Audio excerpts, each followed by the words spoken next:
Hello everyone and welcome to this episode of Rebooting, where we have a very special guest, the one and only Troy Hunt, who is here to talk to us about all the issues around breaches. So welcome, Troy. G'day, thank you for having me. Thank you for coming on. So the first question that my viewers always know that I ask my guests is, how would your family describe what you did for a living? Computers. I think that'd probably be it. No, look, they know it's security stuff, but it's funny. So often I think of when someone I meet randomly, like you're at a dinner for school parents or something like that, and they go, "Oh, what do you do?" I just say cybersecurity, and they just go, "Ah." And then that's kind of it. It's like, yes, dodge that bullet, on to the next thing. Yeah, no, for sure. Definitely. I started my career in law, and it was the same when I was a lawyer. I'd say, "Oh, I'm a lawyer." And they'd go, "Okay, nice to meet you." And then move along and no one would want to talk to me. So it worked quite well. I think that's for different reasons, because I think people genuinely know what a lawyer does. And that's because true. They don't want to talk. That's why they don't want to talk. I think in this case, people are, I saw something about it on the TV once. It was on CSI. It sounds confusing. Don't worry about it. Yeah. And we're sort of living in this time at the moment where I sort of feel that breaches are almost a weekly thing. Big breaches are almost a weekly thing now. And I was reading through some of your articles, especially about what you felt were the sort of do's and don'ts of breach management. Is there a breach that stands out for you in the last few years as one that could be, I guess, heralded as sort of a gold standard, or as close to a gold standard as we could get? Yeah, and look, I think this is in the blog post, and from memory, I haven't even looked up, but I think the title of it was something like Breach Disclosure 101, How to Succeed After You'd Failed. And the one that I picked up as an example there was the Australian Red Cross Blood Service. And that was very close to home in many ways. One, it's in Australia and literally close to home, but two, my data was in there as well. So that was kind of curious, particularly because when the person who sent it to me we're having this dialogue, and I often show the Twitter DM thread in presentations, and the guy's like, I got this data, I think it might be serious, and I'm like, oh wow, that's interesting, I might be in there, and he's like, yeah, you are, here's your data. So oh crap. So that was very close to home, and the thing that was really good about the way this whole thing went down. And I think it's partly because I reported it through AusCert, through a national cert that could kind of manage the process for them. But I just loved the expediency with which they dealt with it. I loved the transparency. I loved the honesty. And I always sort of think of this in the way I'd talk to my kids, where I say, look, mate, if you've screwed something up, you've got to apologize, say you're sorry. And this is what the Red Cross Blood Service did. And it might sound trivial, but for the CEO to stand up there and be very honest and candid. And she said multiple times, we take responsibility, we're sorry, we're going to do everything we can. Rather than dodging it, that to me was just, that was gold.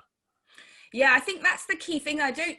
What really bemuses me sometimes is the tendency for people to come out and say straight away, it was a really sophisticated attack. We've no knowledge of this whatsoever, but we're pretty sure it was nation state level. I was just going to say, it was the Russians. Like it was the Russians. As you say, it was the Russians. All the Chinese. Everyone's like, oh well, I know that they're very good. Exactly, and I think they sort of think that it maybe excuses what their sort of any sort of mistakes they've made in their security setup, because we were going up against a nation, so how could we possibly have defended against? And you're quite right about that. And then the other one that really bugs me that we see a lot is breach disclosures that start along the lines of, as you know, there are a lot of cyber attacks online these days. And so, come on, it's like you're trying to set the expectation that this is normal, therefore it's not quite as bad as it would be if there weren't a lot of cyber attacks online. Start listing all your competitors who have also had cyber attacks before you mention you've had yours. That would be an interesting one. And the one that just came to mind when you said that is Blackboard, who's been in the news a lot because they got ransomware a few months ago, and it was one of these funky new ransomwares, Nephilim style, where it was like, not only have we encrypted your files, but we have your data. So even if you restore from backup, you've still got to pay us to delete your data. I found that quite fascinating because Blackboard sort of said, in order to protect our customers, we have paid them, and they promised honestly that they've deleted the data. But there are so many different services using Blackboard that I've seen all of these other organizations have to send their own disclosure notices because the platform that they were sitting on was compromised. And every time a company sends disclosure notices, I get dozens of emails from people saying, hey, I just got this disclosure notice. So I'm just seeing like Blackboard, Blackboard, Blackboard over and over again at the moment. Yeah, no, it's one of these things that I've seen quite a lot of, especially in the UK, where it's sort of like jump to an excuse straight away.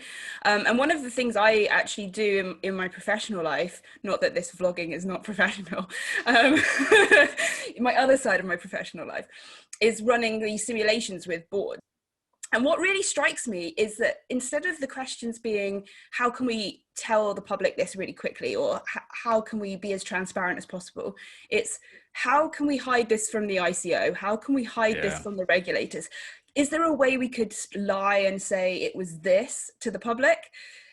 And I just think when you're coming at it from that angle, it's always going to end badly, because people like you and other researchers, you know, it's sort of assuming that you're not going to look into it and no one's ever going to find out.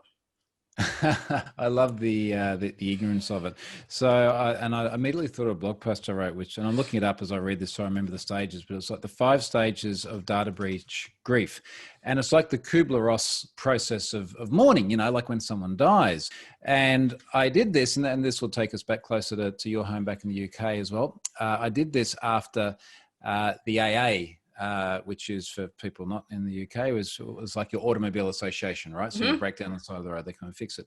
And they had really, really clearly had a data breach. And I knew that because I had the data. The data had stuff like credit card details in there. And I'm just looking at this blog post now. This was July 2017. And all the embedded tweets from them, of course, have now been deleted, because the tweets were things like, no credit card info was compromised. And then I'm like, yeah, it was. Here it is. and I decided to write this blog post because I'm sort of having this discussion with them in the public domain and saying, look, here's how it's going to work out. You're eventually going to acknowledge that this is what happened, and it's going to be public, and you're going to get a lot of angry people with you. Now, you can do this the easy way or the hard way, but this is the path that we're going to go down. And we sort of got through to, so where we were in these stages. 1 was denial, and then 2 was anger. And I think I was sort of saying, look, you're at the anger phase. Very soon you're going to move through into bargaining, and then depression, and eventually acceptance. Here's how it's going to work. And they're like, so, and eventually, of course, we get through to the end. So it's always such a predictable outcome. You just cannot cover this stuff up anymore, because particularly once that data is out there and it's circulating, like, it's going to come to light. Okay, so we're obviously in agreement then that lying is not the best way forward. So if you are a company and you suspect or have some reason to believe that perhaps you have had some sort of data breach, what do you think the first couple of steps are that you should really be thinking of taking? Well, I think the most obvious one is figuring out how on earth it happened and making sure it's not still happening. And this is, I guess, sort of incident response 101, right? Like, do we still have someone inside the network or a data being exfiltrated? Is there something that needs to be closed down as a matter of urgency? The other things that sort of immediately come to mind here is considering how you're going to communicate with, number one, the likes of regulators, because there are legal obligations which are different in different parts of the world as well. You can get away with a lot more here in Australia than what you can get away with, say, in the UK. So yeah, that's obviously a pretty critical part of it. And then in terms of the customer communication, I'm conscious that, I mean, particularly say it's a publicly listed company, they do have responsibilities to shareholders in terms of trying to protect the value of the organization. Mm-hmm. They've also got disclosure obligations as well. And I think that it is very important to craft the messaging correctly and to give it a great deal of thought. I think your point about them just wanting to lie and figure out how they can do damage minimization, very often, sorry to come back to the lawyer discussion again, but very often does come back to lawyers. And I had a really interesting discussion with related to one particular disclosure where a very, very large multinational outsourcing company had a fairly serious data breach with one of their customers, which was as a result of the outsourcing company themselves exposing the data. And by pure happenstance, a very close friend of mine worked in a security capacity for the company, and I disclosed through him. And this company dealt with it very, very poorly. And we were sort of back channeling, talking about this. And I was like, mate, what the hell is going on? Like, we're more than a week into this. We've seen no communication whatsoever.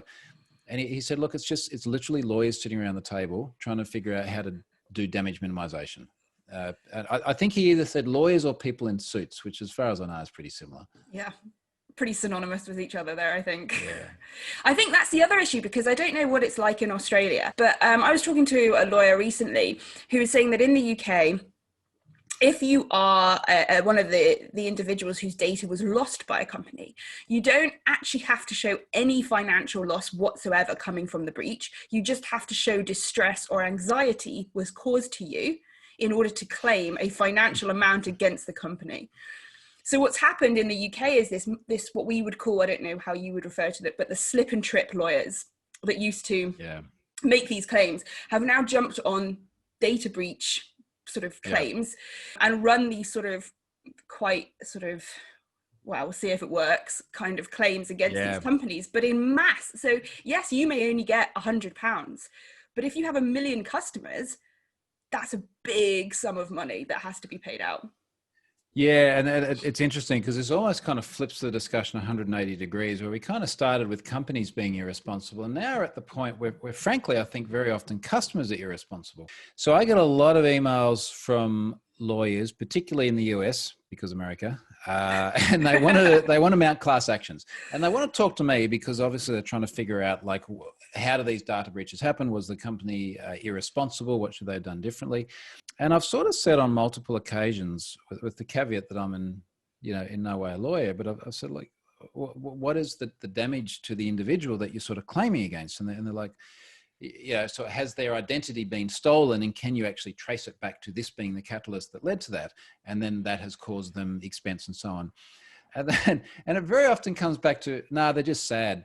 It's like, why? Like, you're just sad because you're in a data breach and that somehow entitles you to money? It's like, I'm sad about a lot of things, but it doesn't necessarily mean I get money back. Yeah, this is exactly what the lawyer said to me. Basically, what they do is they get their clients to go to a doctor, get some prescriptions to make them less sad, or some sort of counseling or something that they may not even take, and then they submit that as evidence of this anxiety that's been caused because your email address got leaked that one time by this toy provider. I think it's sort of it's difficult because we don't want to put these companies out of business, and I think that's what we've got to remember. Yes, we want them to improve, but if you put them out of business, that all those jobs are lost. So it's very true. And this is, to be honest, one of the things that I lament about things like GDPR, where I see enraged individuals looking for the biggest hammer they can find in order to beat a company into submission. And this is really not what we want. We want responsible corporate citizens,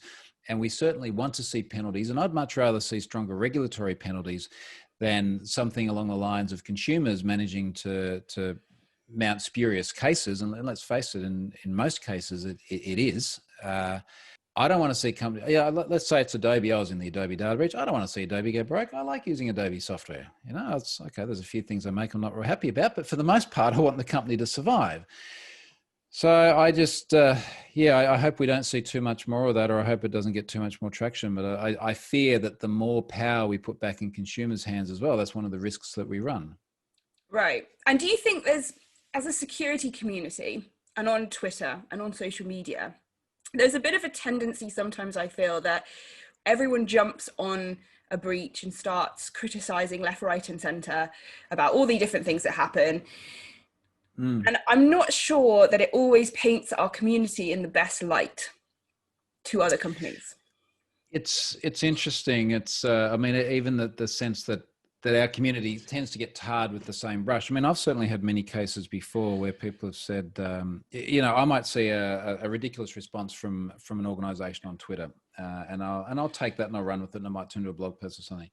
And people say, what's the word they often use? Well, you shouldn't be shaming the organization. I'm like, well, yeah, sometimes you should. Like, sometimes there is action which is worthy of shame, or they'll say, look, shaming doesn't work. So I can show you so many cases where because of the shaming, action actually happened. And were it not for that, it wouldn't get traction. The number of times someone, even at a conference, has come up and said, look, thank you very much for writing the blog post, for example, on Australian banks that scored really, really poorly on SSL Labs tests because they had, just literally still supporting SSL3 or something like this. This was several years ago.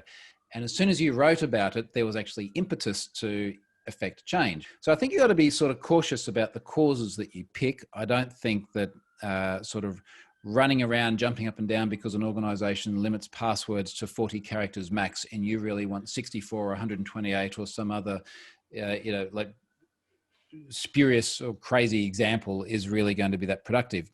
But I also don't want to lose the value that is in having the platform of being able to affect some change.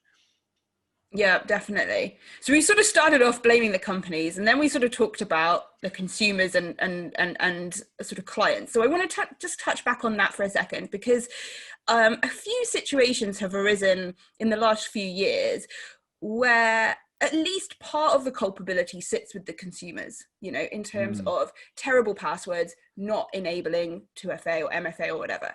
How do you sit with that in terms of a breach happening, say, to a camera or, a thermostat device or anything really? Do you portion some of the responsibility onto the consumers? Yes, and I've just found the blog post for this. There's a blog post for everything. There is. So yeah. I wrote a blog post this November 2018, and the title is "When Accounts Are Hacked," quoted, "hacked due to poor passwords, victims must share the blame." And this sort of really picked up on the response that I often hear from people on Twitter. So, I might say, for example, people are having a lot of account takeovers, and I say, look, the reason you're having an account takeover is because you've reused the same password everywhere else. People get very upset because it's Twitter. And they'll say, you're victim blaming. You shouldn't victim blame. And I really, really dislike this term because the origins of it go back to things that are fundamentally different to people making conscious decisions of their own free will on their password hygiene. And the other bit I don't like about this is that it sort of implies that somehow we as consumers don't have the ability to make choices that will affect our online security posture. And then the reality of it is, of course, that we do. Now, having said that, a large part of this blog post was to say that this is a shared responsibility, because as much as people make stupid decisions with their passwords, companies are letting them make stupid decisions with their passwords. So, a good example of this is that we had the Wattpad data breach this year, and there are something like 240 plus million accounts in there. And the passwords from memory were stored as bcrypt hashes. So, okay, good job there. But they would let you have a password of Wattpad, or they would let you have a password with a capital P. And when you allow people to make choices like that, it's not surprising that bad things consequently happen. So I think we've got to recognize that there's not just one fix to all of this, but we should do our best as software developers and security engineers and things, building applications to lead people down the path of success. And we as individuals also must take responsibility for our security posture. So it's a shared responsibility. So the last topic I really want to bring up is a controversial issue of ransomware and paying the ransoms. Now, I did some research into the mafia in Italy. And one of the ways the Italian government managed to curtail the effect they were having when they were kidnapping individuals for ransoms was they made the payment of ransoms illegal in Italy. And they prevented insurance policies, and overnight the market disappeared. Now, I put this forward to the community about prohibiting the payment of ransoms in this fashion. And there was a very mixed response that said it would come down too hard on the victim and it would be unfair. How do you feel about how we proceed with this? Because we're clearly not winning this war right now. It's interesting because I remember hearing that mafia story somewhere before. I think outside the context of ransomware, but it's quite sort of curious to compare it, because obviously you're trying to decentivize the criminal by making them by reducing their opportunity to monetize the crime. I'd really like to see that work. I'd really like to see it work. I guess the reason I'm hesitating is that part of this as well is that you'd have to get some pretty broad global consensus on it too, because I mean, where are we going to pass this law? For argument's sake, is it going to be passed in Italy? Great. Okay, possibly at an EU level. Fantastic. Is it going to happen in Australia? Yeah, I don't know. Or the US, I don't know. And for operators of ransomware schemes, they don't really care where you are. It's all digital, right? And it's Bitcoin. It's not like they have to convert the USD back into something else. So that makes life a bit easier. So I'd really like to see them de-incentivized. I think part of the challenge here as well is like you say, what about the corporate victims? Does it make life too hard on them? But having said that as well, we almost come back to the blame sharing situation again as well, that they're in that situation in the first place, usually because of not just one failure, but a multiple series of failures. A combination of lack of training for people in the organization who've gone and opened that stupid attachment, through to lack of endpoint protection, through to, for the ransomware to have value, lack of the ability to go and restore from backups. That the issue we spoke about before of ransomware also now being one of compromising confidentiality, where people just go and dump the data publicly as well. But certainly many cases in the past, they haven't been able to restore from backups or redundant systems. So the victims in this case have usually had a series of shortcomings in order to end up in that situation in the first place. Yeah, no, definitely. And I also feel that there is this sort of sentiment, especially in smaller companies, where they don't have to heed the warnings necessarily because they're not in regulated sectors, so they don't have that issue. And I think the insurance, I don't know what the insurance market is like in Australia, but in the UK, I feel that it has very much become, okay, well, we'll pay the ransom because that's cheaper than trying to, get everything back online the old-fashioned way, I suppose you could call it.